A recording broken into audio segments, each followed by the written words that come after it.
Bismillahirrahmanirrahim. Assalamualaikum warahmatullahi wabarakatuh. Teman-teman, pada kesempatan kali ini kita akan membahas satu topik atau satu kelas dari integer programming yang sangat penting yang disebut sebagai set covering problem. Nah, seperti apakah set covering problem itu? Nah, mari kita bahas dulu contoh soalnya ya. Nah, contoh soal ini kita ambilkan dari buku Winston bab 9 sesi 2. Ya, kita lihat contoh 5. Nah, jadi terdapat 6 kota, yaitu kota 1, 2, 3, sampai 6 di sebuah daerah ya, yang kita sebut sebagai Kilroy County. County tersebut harus menentukan di mana harus mendirikan stasiun pemadam kebakaran. Nah, county tersebut ingin membangun stasiun pemadam kebakaran dengan jumlah yang seminimum mungkin yang diperlukan untuk menjamin bahwa paling tidak itu ada satu stasiun pemadam kebakaran yang terjangkau dalam waktu 15 menit berkendara. Ya, jadi waktu tempuh dengan mengendarai mobil maksudnya, ya, dari tiap-tiap kota. Nah, waktu ya dalam menit yang dibutuhkan untuk berkendara di antara kota-kota di Kilroy County itu ditampilkan di tabel 6 sebagai berikut. Nah, tugas kita adalah formulasikan model pemrograman integer yang dapat memberitahukan Kilroy ya berapa banyak stasiun pemadam kebakaran yang harus dibangun dan di mana harus dibangun. Nah, jadi sudah cukup jelas ya permasalahannya. Ya, jadi kita ingin menentukan berapa stasiun pemadam kebakaran yang harus dibangun dan di mana meletakkan stasiun pemadam kebakaran tersebut. Nah, mungkin teman-teman berpikir, ya sudah untuk alasan keamanan, sediakan saja ya tiap-tiap kota itu fasilitasi saja dengan satu pemadam kebakaran atau satu stasiun pemadam kebakaran. Iya, boleh saja seperti itu, akan tetapi apakah itu efektif? Ya, kalau misalkan kita cukup membangun 3 atau 4 gitu ya, tidak perlu 6 di sini, itu tentunya akan lebih menghemat seperti itu. Baik, kita lihat ya solusinya. Nah, baik ya, jadi untuk solusinya selalu kita mulai dengan mendefinisikan decision variable. Oke.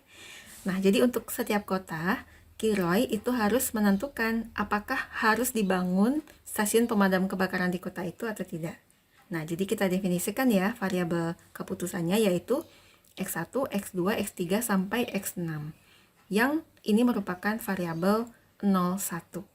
Oke, jadi XI kita definisikan dia bernilai 1 jika sebuah stasiun pemadam kebakaran dibangun di kota I. Sementara itu, XI bernilai 0 jika tidak. Nah, maka jumlah stasiun pemadam kebakaran yang dibangun itu bisa dinyatakan dengan ya X1 plus X2 plus X3 plus X4 plus X5 plus X6. Dan fungsi objektif masalah Kilroy ini adalah tentunya ya kita ingin meminimumkan jumlah fire station tersebut. Ya berarti kita punya minimum Z sama dengan ya, X1 tambah X2 tambah X3 tambah X4 tambah X5 tambah X6. Itu dia fungsi tujuannya. Nah, sekarang apa yang menjadi constraint dari Kilroy ini? Iya, jadi Kilroy itu harus menjamin bahwa ada stasiun pemadam kebakaran dalam jangkauan 15 menit di tiap kota. Nah, tabel 7 mengindikasikan ya lokasi mana yang dapat menjangkau kota dalam 15 menit atau kurang seperti itu. Jadi kita lihat ya, tabel 7 ini dasarnya adalah tabel 6. Nah, coba kita lihat untuk city 1 ya. Jadi andai kata fire station itu dibangun di city 1, maka dia bisa menjangkau tentunya city 1 dan juga city 2 seperti itu. Ya, kemudian jika fire station dibangun di city 2, di kota 2, maka dia bisa menjangkau ya city 1, city 2, dan city 6. Nah, satu hal yang menarik di tabel 6 ini adalah kita juga bisa membacanya secara vertikal. Ya, jadi misalkan kita berada di City 1, maka kita tercover oleh fire station yang ada di City 1 dan City 2. Seperti itu.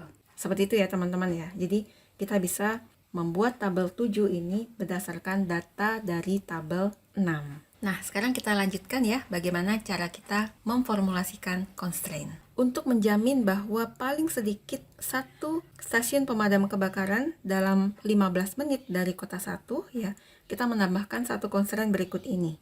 Ya, constraint-nya adalah X1 ditambah X2 besar dari atau sama dengan 1. Nah, ini kita sebut sebagai kendala kota 1 atau City 1 constraint. Jadi maksudnya, ya kalau ada stasiun pemadam kebakaran di kota 1 atau di kota 2, jadi kalau ada kebakaran di kota 1 ini, regu pemadam kebakaran itu dapat tiba kurang dari 15 menit. Seperti itu. Nah, kita lihat ya dari sisi matematisnya ya, constraint ini menjamin bahwa kalau X1 sama dengan 0, X2 sama dengan 0, boleh tidak? Iya, tidak boleh ya. Kenapa? Karena kalau X1-nya dan X2-nya itu 0, maka ruas kiri itu menjadi 0. 0 ya tidak lebih besar dari sama dengan 1, sehingga pertidaksamaan ini tidak dipenuhi. Seperti itu ya. Jadi adalah tak mungkin ya X1 dan X2 sama dengan 0 di sini. Jadi paling tidak ada satu stasiun pemadam kebakaran yang akan dibangun dalam jarak jangkauan 15 menit dari kota 1, seperti itu. Ya, jadi ini boleh X1-nya bernilai 1, kemudian X2-nya 0, atau boleh sebaliknya, X1-nya 0, X2-nya 1 gitu ya. Atau sebenarnya boleh saja X1 dan X2 kedua-duanya bernilai 1. Akan tetapi ingat ya, fungsi objektif kita itu adalah meminimumkan. Ya, jadi biasanya dipilih salah satu saja, seperti itu. Nah, secara sama kita lihat constraint 2 ini ya, constraint untuk City 2. Ya, itu constraint-nya bentuknya adalah X1 ditambah X2 ditambah X6 besar dari atau sama dengan 1. Nah, ini menjamin bahwa paling tidak ada satu stasiun pemadam kebakaran yang akan ditempatkan dalam jangkauan 15 menit dari kota 2. Ya, jadi kota 2 ini tercover atau terlindungi seperti itu. Nah, dengan pola yang sama, kita dapatkan constraint 3 sampai constraint 6 sebagai berikut.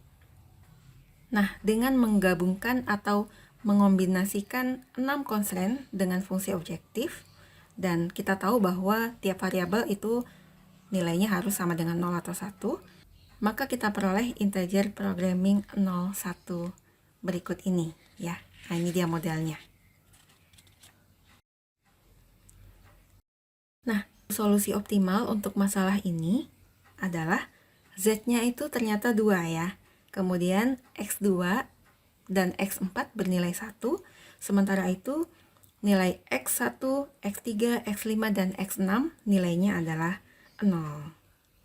Nah, berdasarkan solusi optimal ini, ya, Kilroy County itu dapat membangun hanya dua stasiun pemadam kebakaran, yaitu yang pertama itu di kota 2, dan yang satu lagi itu di kota 4. Nah, kalau kita lihat, kota 2 itu bisa mengcover ya kota 1, kota 2, dan kota 6. Sementara itu kota 4 bisa mengcover ya kota 4 sendiri, kota 3, dan kota 5 seperti itu. Nah, baik ya teman-teman, jadi di contoh 5 ini kita sudah melihat ya suatu kelas yang sangat penting dari integer programming yang kita kenal sebagai set covering problem. Nah, jadi di set covering problem ini maksudnya adalah setiap anggota dari sebuah himpunan, kita sebut saja sebagai set 1, itu harus di cover oleh anggota beberapa set yang lain yang dapat diterima, ya, sebut saja set 2. Nah, kemudian tujuan dari set covering problem ini adalah untuk meminimumkan ya jumlah elemen atau jumlah anggota di set 2 yang dibutuhkan untuk bisa mengcover semua elemen di set atau di himpunan 1. Nah, jadi di contoh 5 ini yang bertindak sebagai set 1 adalah kota-kota di Kilroy County. Dan set 2 adalah set atau himpunan fire station. Ya, atau stasiun pemadam kebakaran. Nah, sekali lagi ya dari solusi kita lihat bahwa cukup 2 ya fire station yang dibangun, yaitu di kota 2 dan kota 4, sehingga semua kota di Kilroy County ini bisa tercover ya. Jadi sekali lagi kota 1, 2, dan 6 itu di cover oleh stasiun pemadam kebakaran yang ditempatkan di kota 2, sementara itu kota 3, 4, dan 5 itu di cover oleh fire station yang ada di kota 4. Ya, jadi sekali lagi kita melihat 2 saja sudah cukup untuk mengcover semua kota ya. Jadi tidak perlu membangun fire station di tiap kota ya. Jadi dalam hal ini setelah kita belajar set covering problem ini ya, jadi kita sudah belajar ya bagaimana caranya agar tidak mubazir gitu ya. Jadi sebenarnya boleh saja kita membangun semua fire station itu di tiap kota, akan tetapi ya itu tidak efektif ya, karena tentunya mahal untuk mengoperasikan fire station ini atau untuk mendirikan fire station ini. Baik ya, jadi hari ini kita sudah membahas set covering problem, dan kalau teman-teman gali lagi gitu ya dari literatur, ternyata banyak sekali ya masalah-masalah dalam dunia nyata ini yang bisa dipandang sebagai masalah set covering ini ya. Baik, demikian pembahasan kita hari ini. Semoga bermanfaat. Terima kasih. Assalamualaikum warahmatullahi wabarakatuh.